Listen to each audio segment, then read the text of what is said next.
Hey everyone, welcome to today's webinar. This is Ryan Mears. I'm the program director for RESNET. Today's webinar is going to cover HERSH2O and also WaterSense. So HERSH2O has been live for over 3 years now, and I'm going to give you an overview of the program and dive into some of the details and certainly some of those pain points that raters and builders have been facing.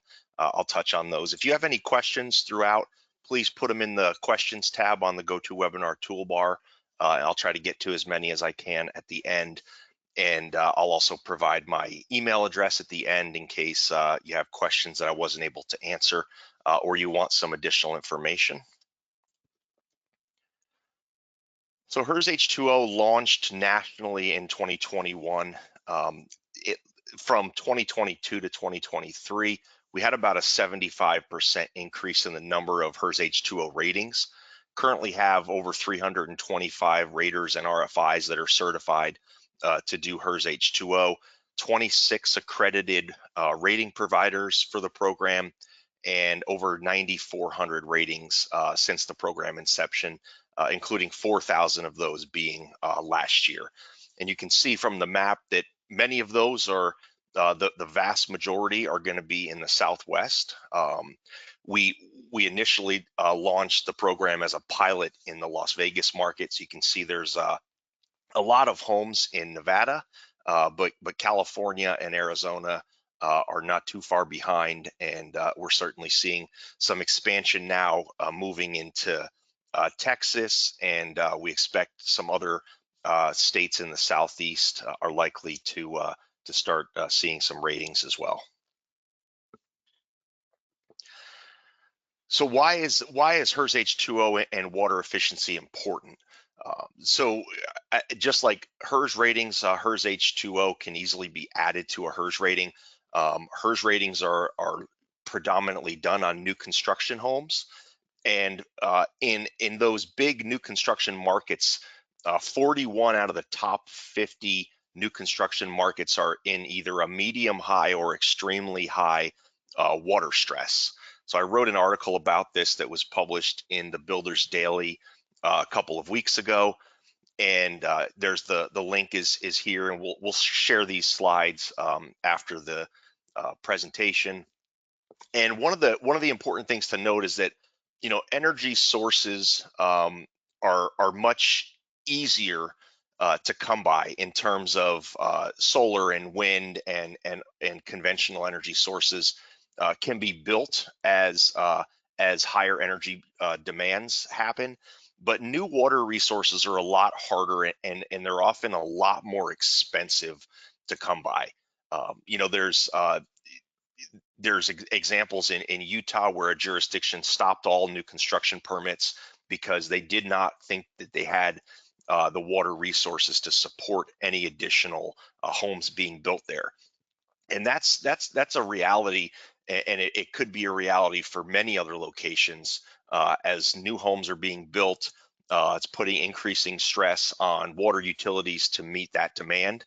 And frankly, if it gets to a point where they feel like they can't, they will have to halt new construction, and obviously that's certainly not good for the housing market.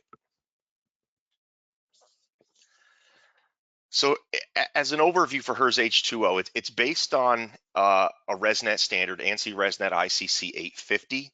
It was published in 2020, the first version of that. The first version only covers 1- and 2-family dwellings as well as townhomes. Multifamily is coming in 2025. The current draft for the 2025 version of Standard 850 is out for public comment right now. That public comment period closes on July 15th. There's a few new things in there like gray water and multifamily, and a few other updates that are coming for the next version of the standard. In terms of providers, all HERS rating providers are eligible to get accredited as a HERSH2O provider. It's a fairly simple process. Probably the biggest requirement is to ensure that your QAD is certified for HERSH2O, and they can take the same certification course that raters and RFIs take. It's roughly a 3-hour online training to get that certification. In terms of the software, currently HERS H2O is operating under a calculation spreadsheet, but Ecotrope does now have HERS H2O and WaterSense in beta. They're expecting a full release later this year. That's so currently, whether through the calculation spreadsheet, you would submit the rating to the registry. Once it's available through Ecotrope, if you use that software, you'll be able to submit your HERS rating and your HERS H2O rating and WaterSense certification all at the same time. And for the inspections, there's nothing required at the pre-drywall phase. There's the inspections and testing are done at the final. I'll get into some of the details of what those are. And what we're hearing from raters is that it's typically less than an hour added on to your HERS final. And once a rater really gets used to doing the inspection, it can be as little as 15 to 30 minutes added to a HERS final inspection. And it's also important to note that sampling is allowed under HERS H2O. The current expectation is that will continue even for single family homes, although in January of 2025, the allowance to sample for single family for HERS Energy Star will go away, but we're expecting to maintain that. At least that is the direction of the committee right now in terms of sampling for HERS H2O. Some of the components, so the house size, just like you're going to enter your conditioned floor area for HERS rating, you need the square footage of the home for HERS H2O. The geographic location is taken into account down to the zip code level, and I'll touch on some of the data points that get pulled in based on the zip code. The number of bedrooms, the lot and landscape size are very important items when it comes to water rating, as well as the hot water distribution layout and whether or not the hot water pipes are insulated. It's also going to cover your major fixtures like shower heads, kitchen faucets, and toilets, and then your appliances like clothes washers and dishwashers. If there's a water softener installed, that will be accounted for in the rating as well. The water pressure of the home, the type of irrigation system and the amount of area that's being irrigated, as well as whether or not there's a pool or a spa on the property. So this next section is going to cover the indoor inspection and testing requirements. So for indoor inspections and testing, there's a number of things that you're going to be looking for. So checking for leaks is a WaterSense requirement, as well as the static pressure test. But the static pressure test is required for WaterSense as a water loss test, but it can also be used as an input for HERS H2O. I'll show you how that works. And then the fixture flow rate, so all the fixtures I just showed you, as well as the toilet flush volume. Your appliance information, I'll go into the details of that. Your hot water system pipe length, so that the distance from your hot water heater to the furthest fixture that uses hot water, and then whether or not the hot water pipes are insulated. They're not required to be insulated, but you can get some credit if they are insulated to at least R3. When it comes to documenting the water pressure, there's actually 4 different options. Only one of these is necessary. You don't have to input all 4 of these. So if it's a home on a private well that has a pressure tank, you can document the limit that's set on the tank, as well as the limit set on a pressure regulator. You can also provide documentation from the water utility showing that the water pressure, what the water pressure is, or at least documenting that it's less than 90 psi. And then the last option, which I think is the most common because it's required for WaterSense anyway, is to just measure the pressure. So you have to do the pressure loss test for WaterSense. So it's easy enough to grab that number off the gauge and input it into the spreadsheet. And then if it's above 90 psi, there's going to be a slight penalty for that. It is a slight penalty, and I have not seen any homes come through yet out of that 9,000 plus that have had a higher than 90 psi water pressure. When it comes to toilets, you're going to need the average flush volume for all toilets, not the sum. So this is going to be the case for pretty much all the fixture entries. You're inputting the average flush volume, or in the case of other fixtures, the flow rate. But you're not summing them. If you sum them, you're going to get some very high numbers and terrible HERS H2O scores. So you don't want to do that. You're going to be looking at the number of single flush toilets, dual flush toilets. Dual flush toilets can reduce your overall average, and that documentation can be obtained from the manufacturer specs. Typically, they'll provide an estimate of how often the number 2 flush would be used versus how often the number 1 flush would be used, and take that average. So it's typically going to be less than your single flush toilets. Also, we do account for non-water consuming toilets, not very commonly used in the residential construction industry, but it is an option if something like a composting toilet was installed. And then as a note, the WaterSense requirement is 1.28 gallons per flush or less. For faucets and shower heads, you have 2 options. You can record the flow rate that's printed on the fixture or in the manufacturer specs, or you can conduct a flow rate test. For lavatory faucets, the spreadsheet is going to give you 2 options, either standard or low flow.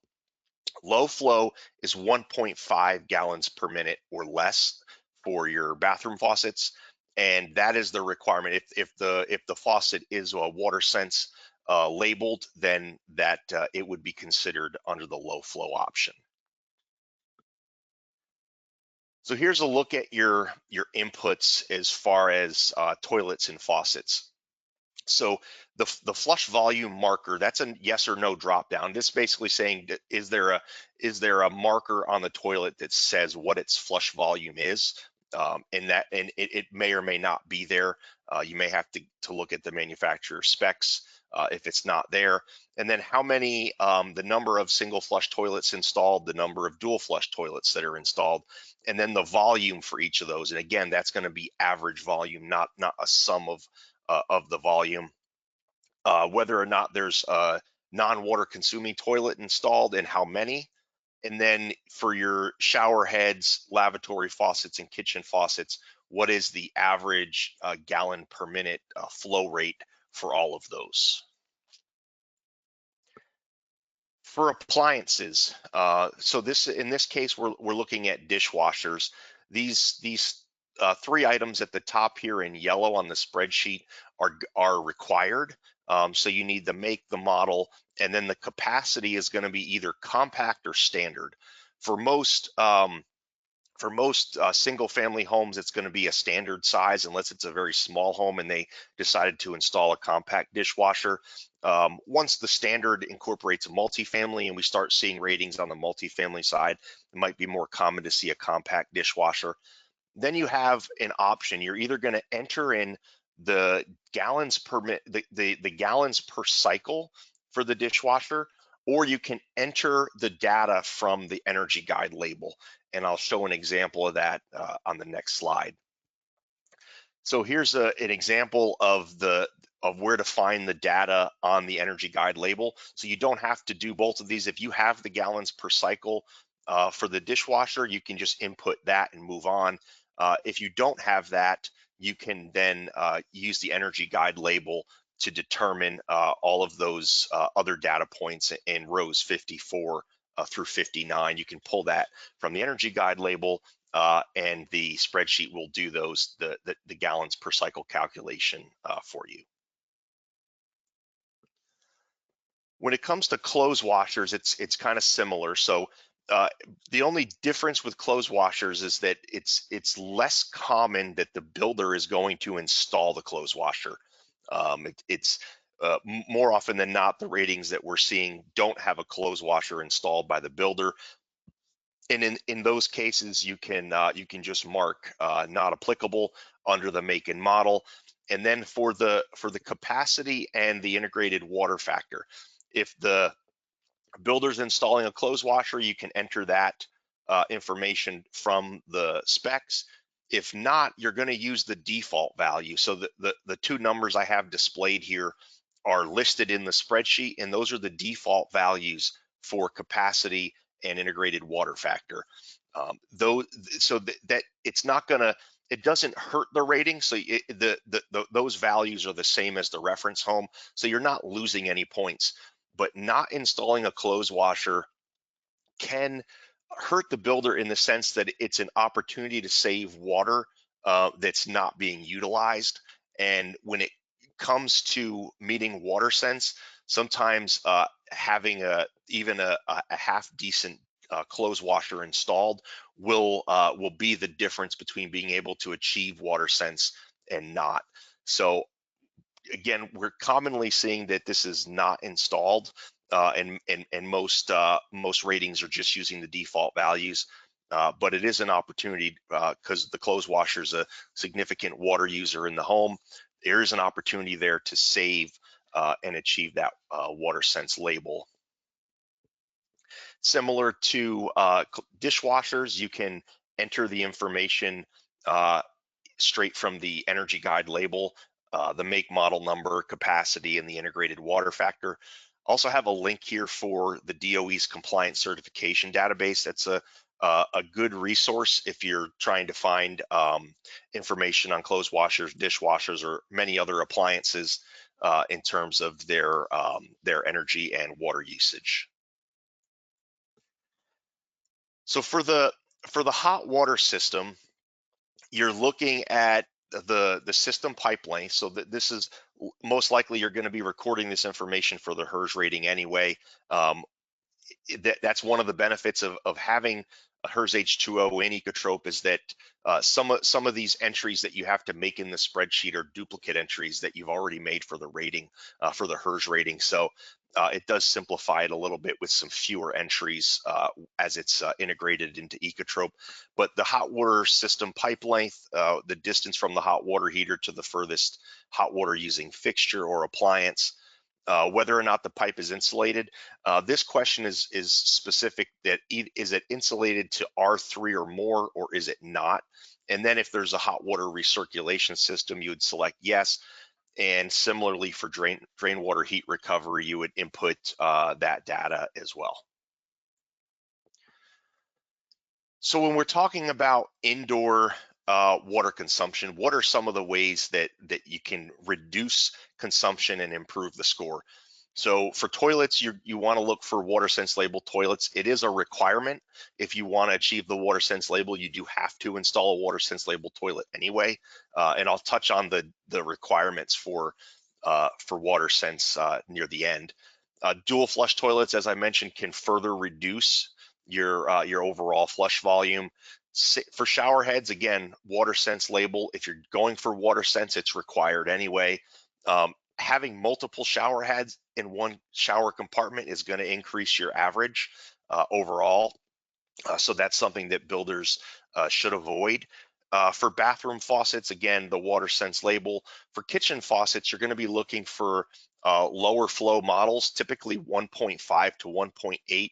I believe in California, you can't purchase anything that's higher than 1.8 anyway. For dishwashers and clothes washers, Energy Star certified models are also going to use less water. So that's a good way to go in terms of reducing your water consumption for dishwashers and clothes washers.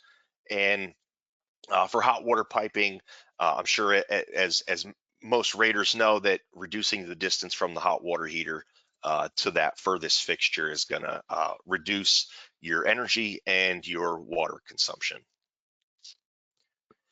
All right, so next I'm going to move into the outdoor component of HERS H2O, and this is really where the biggest learning curve has been for raters and RFIs, and because it's not something that most of them have been involved with before. And so there's a little bit more to learn and a lot of nuances involved with it. But most importantly, if you're working in a hot and dry climate, the outdoor water use is critical. You really have to address it in order to get a good HERS H2O score, and certainly to meet the WaterSense requirements. So when it comes to outdoor water use, we're really looking for the lot size, the landscape design, and certainly the irrigated area. The type of irrigation controller is important also, whether or not there's a swimming pool or a spa on the property. And then the irrigation flow rate, that's an optional input, and I'll get into kind of what that is and how it can help with the rating.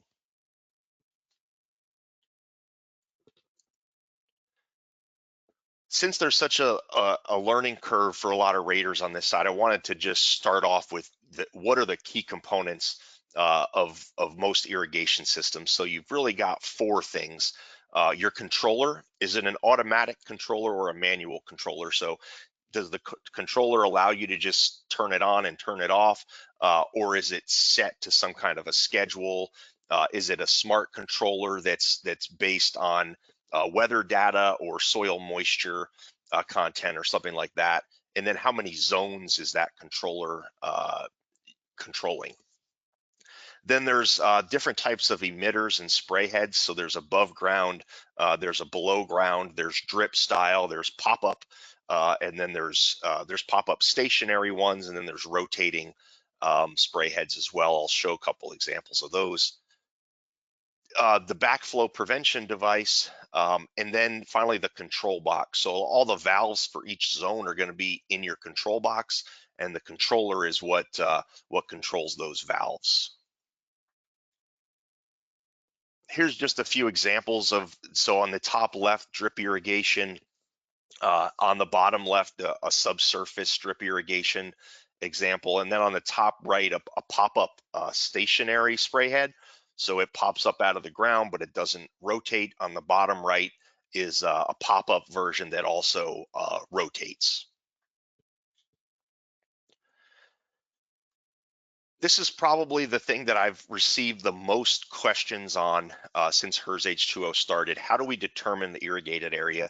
And that's likely because it has such a big impact on your overall score.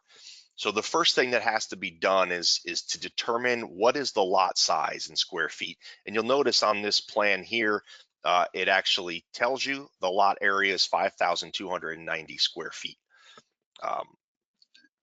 Once you've done that, you need to determine the pad footprint for the home. The driveway in the lighter gray there is not considered part of the pad footprint. You're going to include the entire foundation or slab area, as well as if there's a porch or patio, or there's an attached or detached garage, you would include that in your pad footprint area. And then you're going to determine what is the front area. So you can include it when there's a side yard, you can include the entire side yard, or you can split the side yard from the front to the back. What's most important is that you're including the area that is in the front, and then you're also going to include the back area. And then you need to determine the irrigated area. And if you recall from when you saw this blank, the plan on the right here, when it was blank, there was no indication as to what type of plantings there were going to be, whether there was trees or anything like that. So determining the irrigated area may not be able to happen until you go do the final inspection, and you can actually measure out and see where the plantings have been installed, where are their planting beds, where is their turf grass, where is their hardscaping and things like that. But determining what that irrigated area is, you're going to include any portion of the lot that's receiving irrigation, or any portion that is expected to be irrigated. So if there are plantings somewhere, you're going to anticipate that those plants have to be irrigated. So you would include those in irrigated area unless it's been specified that they're drought tolerant and there's no irrigation running to those particular areas. And then you're going to include the entire planting bed as well as the entire turf grass area. And turf grass is a difficult one. I'll get into a little more details when I talk about how to save water for outdoor uses. When it comes to the spreadsheet, you're going to be recording the lot area, the pad footprint, and the front area. And then you have this question, is the back area improved? So it's very common in the Southwest that the builder will finish out the front, landscape the front yard, but the backyard will be the responsibility of the homeowner. So in those cases where the builder's not finishing the backyard, you would select no, the back area is not improved. Then you're going to select your you're going to enter in your front irrigation area. And if the back area is being improved, you would enter your back irrigation area as well. And then that will, the spreadsheet will automatically calculate your total irrigation area. So you're going to, the home is going to score better if your front irrigation area is small in comparison to your entire front area. And the same thing for your back irrigation area. Reducing irrigation is obviously a good way to reduce outdoor water use. The next section of the spreadsheet is on outdoor water features. What's important to note is that all of these fields are optional.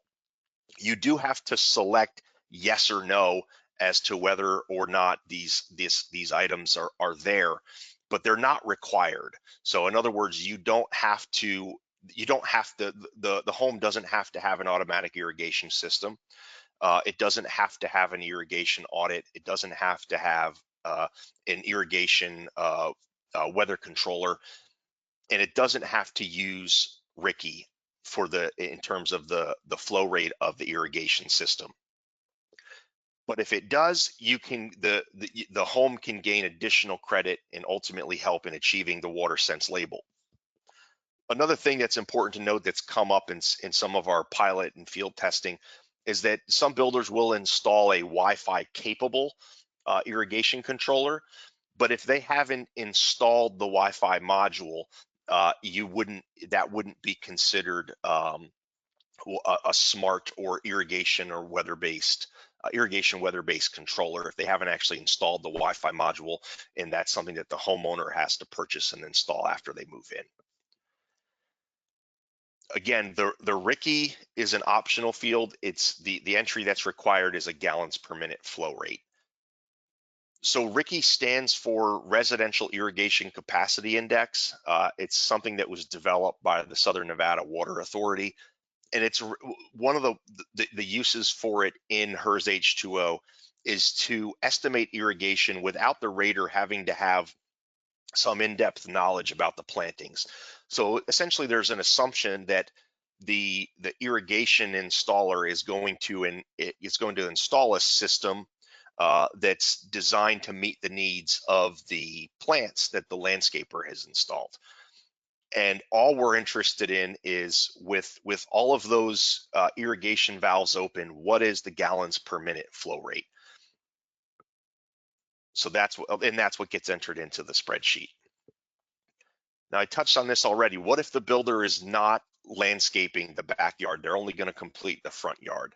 One thing that's important to note is that the front yard does need to be landscaped in order to complete the HERSH2O rating. There's very few exceptions to that. Section 5.2 of Standard 850 gets into what explains those requirements. If there's an irrigation system in the front yard that's been finished, an automatic irrigation system, then the spreadsheet is also going to assume there's going to be an automatic irrigation system in the backyard when the homeowner installs it. So you would have to determine the back and side yards that are available for landscape irrigation. As I showed in the spreadsheet inputs there, it's looking for what is the potential irrigation area for the backyard if it's not finished, and you're going to enter all of those into the spreadsheet. This next section, I'm going to get into a little bit more detail on the calculation spreadsheet. So if you haven't seen it yet, you'll notice that all of the user input cells are going to be in yellow, and then next to those in blue will be the instructions. What are we looking for that particular input? You also notice these three buttons on the top right of the spreadsheet. You can import an XML file. You can also export the XML file. When uploading a rating, it's required that you're going to have to export that XML as part of the upload process. And then there's a button to upload that rating and the XML file to the RESNET registry. And there are some security parameters around that and additional security files that are required if you're someone who's going to be uploading ratings from the spreadsheet to the registry. And then you'll also notice on the spreadsheet it has a split view feature. So the results will be displayed at the bottom and they will update as you enter information into the spreadsheet. The results panel will update at the bottom. As I mentioned, Ecotrope is currently in beta. They do have a new water tab in the beta version of Ecotrope that accommodates HERSH2O. So once they fully launch it later this year, you'll be able to submit your HERS and HERSH2O rating at the same time. And it does save a little bit of time in terms of data entry because there's many duplicate things that have to be entered in both for your HERS rating and then for your HERSH2O, and that's eliminated with the Ecotrope integration. So as I was touching on earlier, when it comes to the local data, one of the comments we often, or questions we often get from when we're talking to water utilities is, does the rating reflect our local climate? And it does. As I mentioned earlier, it down to the zip code level. So you'll notice in the spreadsheet when you enter in the zip code, it will pull in the TMY weather station, the location of the weather station for that zip code, and in doing so also pulls in additional local climate data. So those particular fields deal with the net ET, or evapotranspiration. For this impacts your irrigation numbers. Those are based on the Water and Climate Atlas data set, and they're processed to the zip code level. If there's a water softener installed, and I don't think I mentioned this earlier, but we're finding that even in areas of very hard water, the builder doesn't typically install the water softener. Most often they will rough in for it, but that's something that the homeowner would install after they move in. So we're not seeing many water softeners come through on ratings, but if one is installed, there is the data that's pulled in from the USGS in terms of hardness of water data, and that's also something that's down to the zip code level. And then the mains water temperature. So this is really something that impacts the hot water wasted, essentially that how long you're waiting for hot water to get to the tap. And that's based on the average daily temperature in the TMY weather data, which is the same weather data that's going to be used in your HERS rating.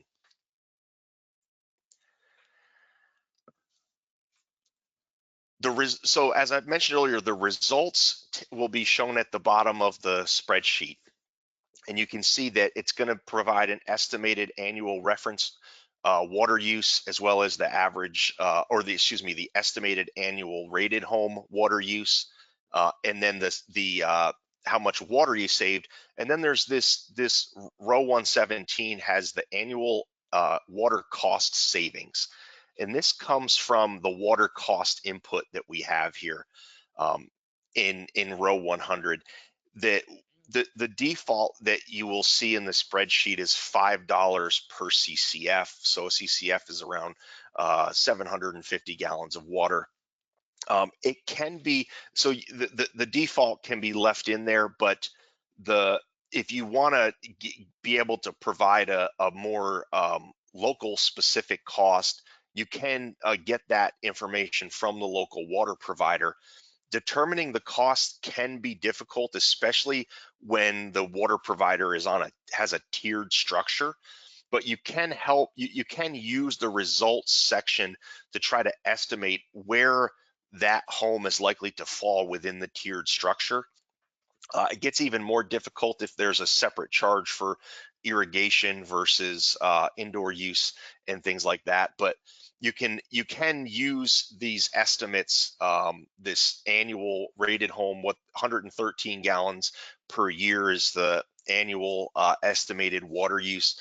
You can use that to look at where that home may fall on a monthly basis, say, to help determine what the cost of water will be, where they might fall in the tier structure.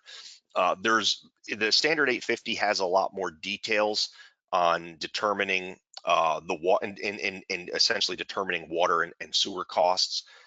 So if you're interested, you can find a couple sections in standard 850 that provide more detail and direction on determining the water cost. Another area I'll call it a strategy in terms of impacting what impact climate has on the strategy that's needed for water efficiency. So it's going to definitely depend on where you are, but cold and wet climates are going to require a lot more focus on indoor water use. So your toilets, your fixtures, your appliances, hot water pipe length, hot water insulation, pipe insulation. And then if you're in a hotter, drier climate, you're going to require a lot more focus on outdoor use. So you're reducing your irrigated area, a more efficient irrigation system, use of smart controllers to control that irrigation, and possibly doing system commissioning to help reduce your HERS H2O score. Here's an example of so this is basically one home, the exact same home that's put in Duluth, Minnesota, and then in Phoenix. You can see the estimated annual water use for this home in Duluth is 60,000 gallons per year. In Phoenix, it's 140,000 gallons. So when you look at just the indoor use in Duluth, indoor use accounts for about 80% of that home's total annual water use. But in Phoenix, it's only a third. Indoor use is only 1/3, and outdoor use would be 2/3 of that home's total annual water use. If you just installing WaterSense labeled plumbing products can save you 10% in Duluth, but only 4% in Phoenix because so much of the water use is outdoors. So to achieve a 30% reduction, which is what's required for the WaterSense program, you're going to, in Duluth, you got to focus definitely on indoor and some on outdoor. In Phoenix, you really have to focus on outdoor. You have to make substantial improvements on outdoor water use to get to that 30% water reduction level. When it comes to reducing outdoor water consumption, the size of the area that's being irrigated is absolutely critical. Smaller is going to be better here. Creative use for hardscaping and frankly creative use of landscaping, using drought tolerant and native plants, and also really being careful with too much turf grass. So as you saw from the map at the beginning, there's currently no HERS H2O ratings in the Southeast. We've looked at some builders that were trying to see if they would be able to do HERS H2O for their homes in the Southeast, and what they ran into is that the practices in the Southeast for turf grass are really bad. So essentially, the builder is going to be putting up the home, a little bit of landscaping goes in, and then everything that's not hardscaping or landscaped gets turf grass, and that really kills their numbers in terms of HERS H2O. And when you combine that with not installing a clothes washer and missing out on that water savings opportunity, makes it really difficult to achieve WaterSense. The type of irrigation system is also really important. you want to reduce the overall need for irrigation. And so that your native, your drought tolerant plants, but also creatively placing plants that may need higher water consumption in shaded areas. Same thing with turf grass, placing it in a shaded area where it's going to require less water. And grouping vegetation that requires similar kind of watering patterns is also helpful. And then efficient delivery of water to the plant. So a drip irrigation system is going to be much more efficient than a spray system. And that's what we're seeing most commonly installed in the Southwest, is a drip system with a very low flow rate. Testing the flow rate, if the builder has installed a very efficient system, testing the irrigation flow rate and putting that into the RICKI input, your gallons per minute flow rate, that's also something that will help the builder reduce their scores. And most builders in the Southwest are installing good irrigation systems and getting credit for that flow rate. Installing a weather or a soil moisture based controller is also a smart idea, can help reduce your score as well. And finally, getting your irrigation system commissioned by a certified professional, again, going to get some additional credit for that happening as well. So now I'm going to get into this last section here is really about WaterSense. So for WaterSense labeled homes, many of you might be familiar with version 1. Version 1 of WaterSense was sunset 2.5 years ago in January of 2022. Version 2 is performance-based. Certification has to go through an HCO. RESNET is one of those, and HERSH2O is an approved certification methodology for WaterSense. You do have to achieve a score of 70 or less in order to get WaterSense. You also have to install WaterSense labeled toilets, shower heads, and bathroom faucets, and you have to check for leaks, as I mentioned at the beginning. At the end of the spreadsheet, you'll see this mandatory checklist for WaterSense. Basically, if the home meets WaterSense, you're going to be selecting yes for every one of these. So it's asking, did you conduct a pressure loss test? Yes. Did you verify that there were no leaks in all of these locations listed here? And then are the toilets WaterSense labeled? Are the bathroom faucets WaterSense labeled? And are the shower heads WaterSense labeled? And I've put on the right here in red what the flow rate requirement is to be labeled for WaterSense. And next, a few resources that we have, and please, if you're interested in any of these that I'm going to show you, my email will be at the end of the presentation. Shoot me an email and I can share these with you. We created an inspection checklist very early on in the development of HERSH2O. It's not required. It's really just a tool for raters or RFIs. Certainly doing your first inspection or a few inspections may be helpful to have this to walk you through what's required and what's going to be entered into the spreadsheet. We also have this inspection guidance document. Basically, it's a commentary on the checklist, so it follows the same layout as the checklist and provides additional information for how to conduct a test or what kind of data you're looking for when you're doing the inspection. WaterSense also has this technical reference manual.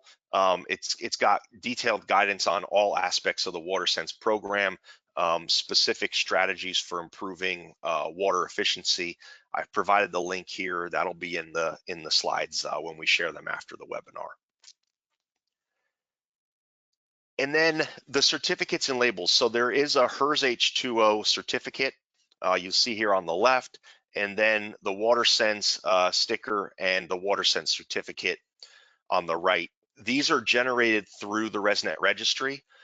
They will, my understanding is they will also be available through Ecotrope once they're fully accredited for HERSH2O and they do the full release of the program in their software, you'll be able to generate them through there as well. But currently, if you're using the spreadsheet, when you upload the rating to the registry, it will automatically send off a link to the HERS H2O certificate, and if the home complies with WaterSense, it will send you the WaterSense certificate and the sticker template as well, and as a link, and that goes to the email listed on the spreadsheet as the rater email. That's where those certificates and labels get sent as soon as it's uploaded to the RESNET registry. And with that, let me go ahead and open up the questions and see what we have.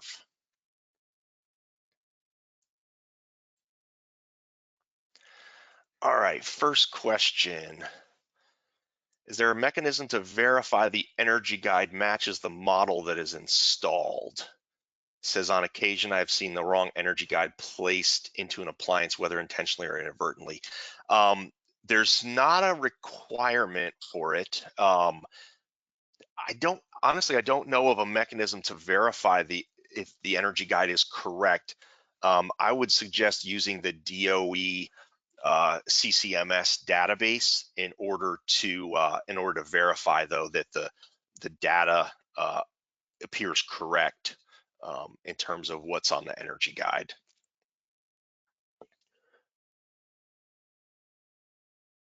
Okay, next question, is there a reason water through refrigerator and ice maker calculations are not included in the total consumption? That's a good question. I think the reason that it's not included is just because there's not specific data on it. Most likely that type of data is included in terms of your kitchen consumption. But I think that it's not included probably because there's no specific data we have in order to come up with the estimates for the calculations to determine what that impact might be. And you may have noticed also that bathtubs are not specifically included. You account for your shower use, but not specifically for a bathtub. And there actually is data on that, and it shows that that usage for most people is fairly low. All right, next question. Are there any plans or discussions around including tax incentives? All right, that's a good one. Yes, like Energy Star. So like the 45L tax credit, there is a working group right now that's being led by the Alliance for Water Efficiency. RESNET is involved with that. And as a matter of fact, RESNET had a policy forum in beginning of May in DC, and we had about 40 people that went to Capitol Hill and met with their local congressmen and senators, and many of them had brought up a water discussion in terms of starting to socialize this concept of we're doing this for energy. There's 45L tax credits for energy efficiency. Why not for water? And so yes, that there are discussions around that, and I believe that this working group from the Alliance for Water Efficiency will be releasing a position or a policy paper on this that will be used in Capitol Hill to try to get something through for water efficiency. I think it is really important in terms of spurring more builder interest in addressing water efficiency. All right, next question. Okay, so if there's no irrigation system, everything's going to be watered by hand. How does that work? So if there's not an irrigation system, you would select where the question that asks you, is there an automatic irrigation system? You would select no. Now it's also going to, you still have to input the irrigated area. So say there's not an automatic irrigation system, but the entire lot is turf grass, as a worst case example. in that kind of an instance, you're unless it's artificial turf, there's obviously an expectation that grass will need to be watered, and so so that will get pulled in. There's a few data points that come in with that. So there's the net ET, or evapotranspiration, that's going to get pulled in, and I don't remember the exact cutoff, but essentially the way it works is that if you're in a location where that doesn't get a lot of rainfall, there would be an expectation that if you have an entire lot of turf grass, that it's going to have to be watered, and so it will assume that whatever you put as your irrigated area will be required to get watered, and so that assumption is pulled in through the spreadsheet, and those assumptions are also spelled out in the standard. And the opposite would be if you live in an area that gets plenty of rainfall, where you wouldn't expect to have to water a lot, that net ET number would be low, and therefore there wouldn't be an expectation that a significant amount of water of irrigation, whether it's by hand or automatic, would be required. So it does get a little bit complicated on that side, but most of those assumptions are done for you in the background on the spreadsheet. But if you really want to dig into them, the standard 850 does lay those out. All right, looks like no more questions. If anyone has a question, definitely get it submitted in the next minute or so. I'm gonna flip. I do have one more slide after the thank you slide, and that is basically just this is also included in the inspection guidance document, but I did include it here in case you want to use this as a reference. It's basically this is just the steps to determine the irrigation system flow rates. So again, it's in the inspection guidance document, but I've included it as a slide here in case you want to reference back to this for other whether you're in the field or in the office to follow the requirements for HERSH2O and WaterSense. All right, I don't see any other questions. So if you do have one, there's my email address again. Feel free to shoot me an email if you get a question that comes up afterwards. I'm happy to help out. Thank you all for attending today, and enjoy the rest of your day.